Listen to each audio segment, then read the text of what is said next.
Hey,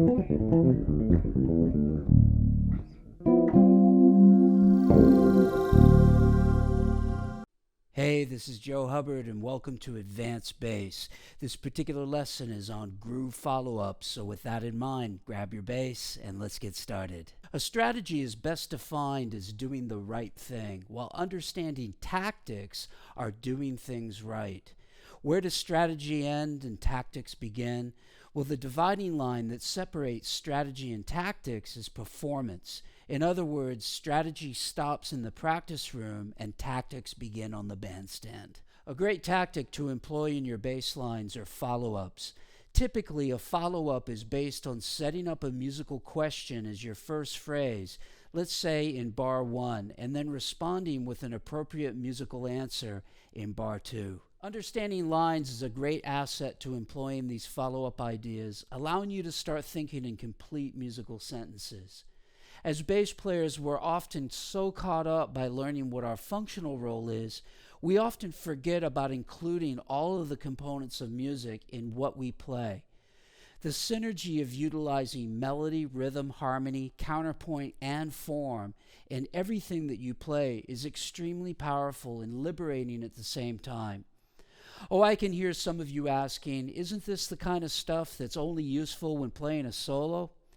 Although understanding follow-ups is a great way to organize your solos, it's a highly useful technique in terms of constructing your own grooves over a plethora of musical styles. If we take a New Orleans strut groove in the style of Professor Longhair, the Meters, or Dr. John, notice the familiar riff established in bar 1. Also notice that the second bar is virtually empty.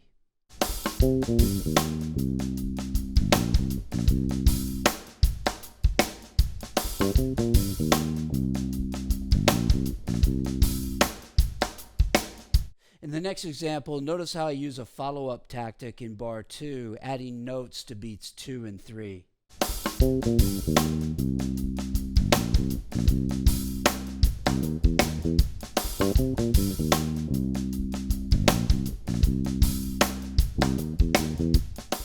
Okay, so let's take a closer look at what I'm doing with this follow-up tactic, and hopefully what you're going to see is the content that I'm using here is exactly the same as I've taught in every other video, harmonically, melodically, and rhythmically across the board. It's all the same.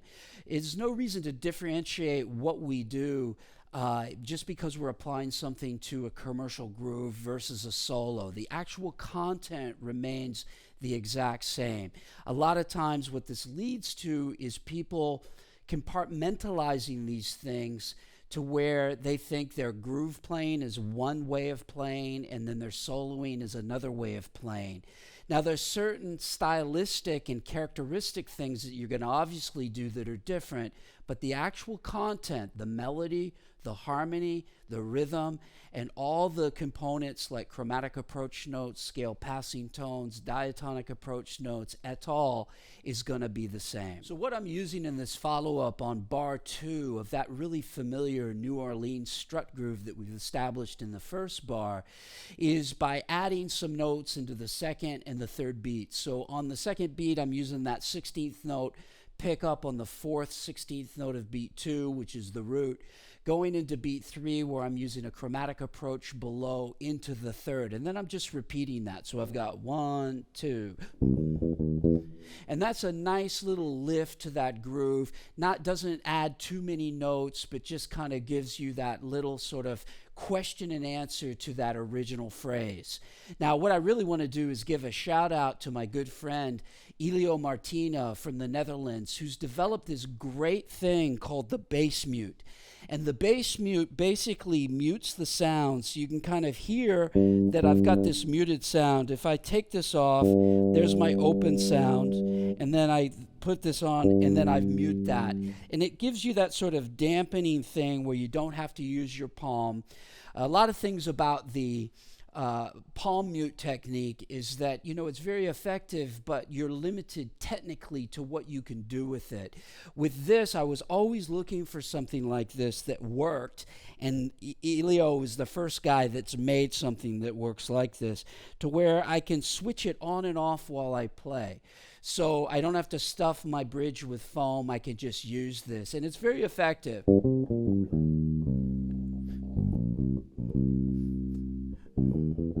And you can hear the effectiveness of this. I've used this with recording on tracks. It works fantastically.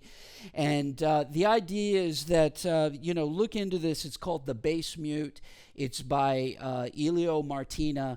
Google that and get one of these straight away. They don't even cost that much. They're very, very reasonable, very easy to install. It basically fits on with sticky back tape. So do yourself a favor and get yourself a Bass Mute today. In this example, I've added one note to beat 2 while adding 3 notes to beat 4.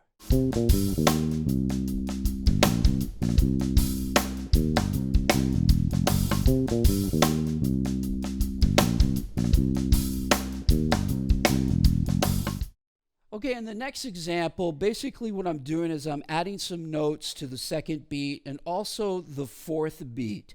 So I've got this sort of vibe here where I've played the original line.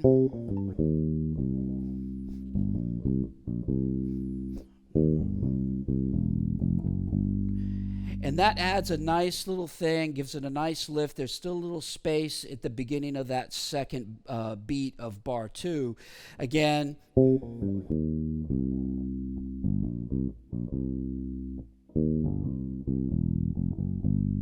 Okay, so get this down, practice it, come back, and we'll take a look at the next one. Notice in the next exercise how I've added a note in the second beat of the same bar and subtracted a note from the 4th beat.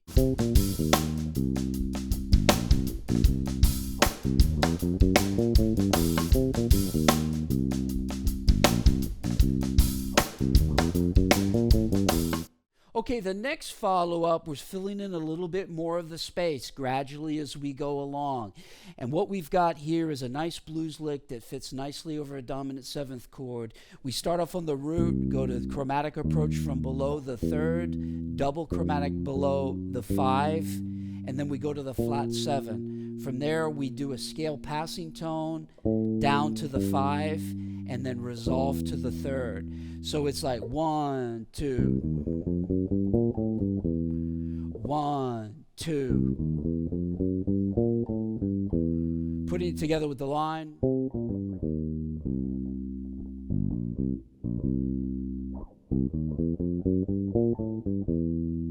That's a really nice effect, fills up a little bit more space, and gives a little bit more chromaticism. Using that same evolutionary process, I've added another note in beat 2 while subtracting a note from beat 4.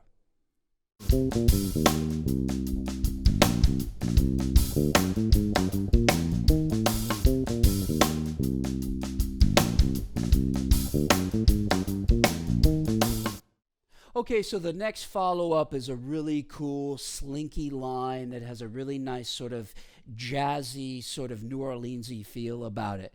What we're doing here is we're actually now filling up all the space in the bar.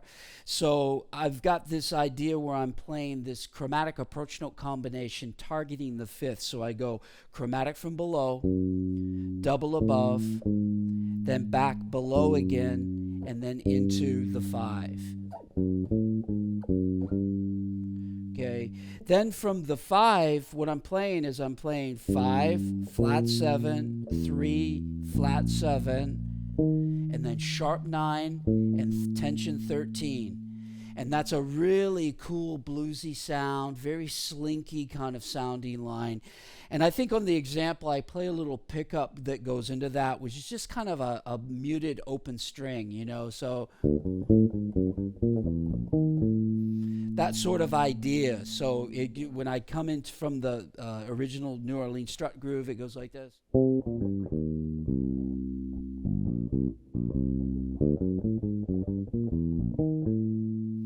So, you know, you have that little pickup there as well. So that's now really filling in all the empty space.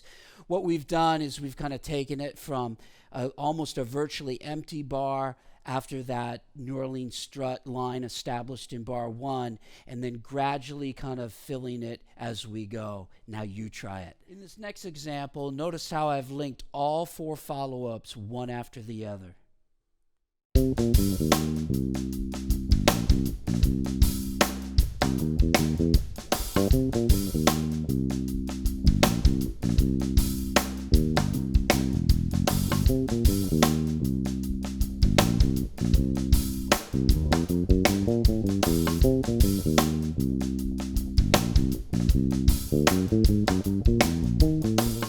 The idea here is not necessarily filling in all of the empty space, but with that said, many students are often at a loss for ideas when they're presented with a repetitive riff and asked to fill in some of the empty spaces of that groove. A great way to experiment with follow-ups is to find a little groove and start to work with it.